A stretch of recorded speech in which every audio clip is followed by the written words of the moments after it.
इस देश में समान न्याय की जो नींव है वो समान शिक्षा के अधिकार पर टिकी हुई है। अगर हम लोग समान शिक्षा हर बच्चे को नहीं दे सकते तो इस देश में हम सामाजिक क्रांति नहीं ला सकते हैं। सोशल जस्टिस का सबसे बड़ी नींव इक्वल एजुकेशन, क्वालिटी एजुकेशन है and free education for all है। और आज के समय में जो परिस्थितियां इस देश में चल रही है, चाहे हमारा आदिवासी समाज हो, चाहे दलित समाज हो, चाहे पिछड़ा हो, चाहे अति पिछड़ा हो, चाहे अल्पसंख्यक हो, इनके अधिकारों को कुचलने का सबसे बड़ा तरीका जो हथियार ये सरकार उपयोग कर रही है, उनको शिक्षा से या फिर क्वालिटी एजुकेशन से वंचित करना। जब राहुल गांधी जी दरभंगा गए, वहां के एक अंबेडकर हॉस्टल में गए, उन्होंने यही देखा कि वहां पर जो बच्चे हैं उनको ना साफ पीने का पानी मिल रहा है, ना उनके पढ़ने के लिए किसी तरह का पुस्तकालय है, ना उनको आज के नेक्स्ट जनरेशन में इंटरनेट जैसे एक बेसिक सुविधा उनके पास नहीं है, रहने की कोई व्यवस्था अच्छी साफ सुथरी नहीं है, यहां तक कि जो वहां के शौचालय थे वो भी साफ नहीं थे। और यही जो सबसे बड़ी चुनौती आज समाज के साथ है, जो पत्र राहुल गांधी जी ने प्रधानमंत्री जी को लिखा है, उसमें दो मुद्दों पर उन्होंने विशेषकर केंद्रित रखा है उसको। सबसे पहले जो पोस्ट मैट्रिक जो स्कॉलरशिप होती है उसको खत्म करा जा रहा है और यह एक बहुत बड़ा षड्यंत्र है। साथ में जितने भी हमारे हॉस्टल्स हैं पूरे देश में, उनकी स्थिति बद से बदतर करी जा रही है। देखिए, चाहे वो आदिवासी हो, चाहे दलित हो, चाहे गरीब हो, चाहे पिछड़ा हो, हमारे लिए पढ़ने का सबसे महत्वपूर्ण जरिया होता है हॉस्टल्स।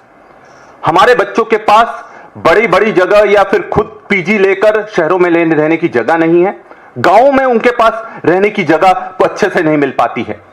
तो हॉस्टल ही एक ऐसी जगह रहती है जहां वो अपना भविष्य कैसे बना सकते हैं, वहां पढ़ कैसे सकते हैं, लिख कैसे सकते हैं, मेहनत कर कर अपना भविष्य बनाने का काम करते हैं, और उसी को पूरी तरह से खत्म करा जा रहा है। मैं आपको बताना चाहूंगा कि सबसे पहले छात्रावासों की यह स्थिति क्यों हो रही है, और यह महत्वपूर्ण चीजें इसलिए मैं बोल रहा हूं क्योंकि मैंने खुद ने व्यक्तिगत रूप से इसको देखा है। और हम जब भी किसी छात्रावास में जाते हैं तो ये हर छात्रावास की मूलभूत समस्याएं जो सबके सामने आती हैं।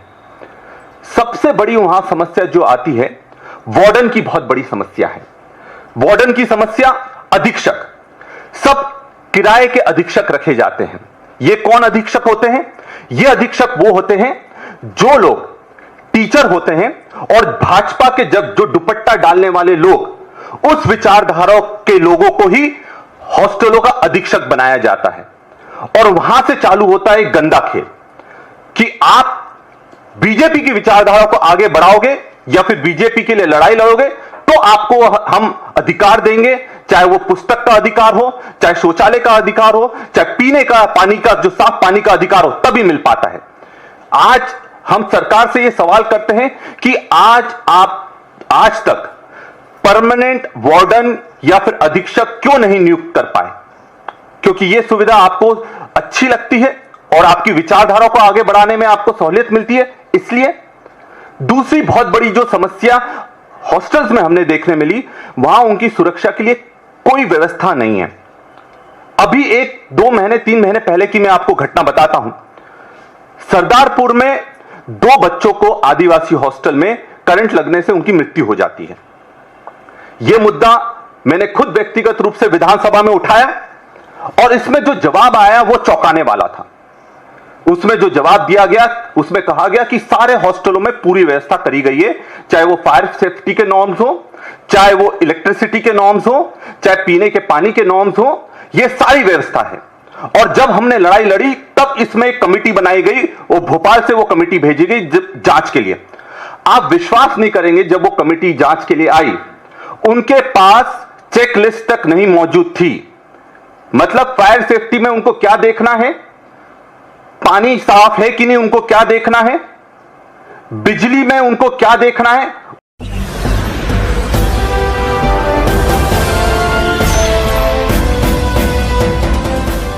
देख रहे हैं लाइव न्यूज 90 99 राष्ट्र सबसे पहले।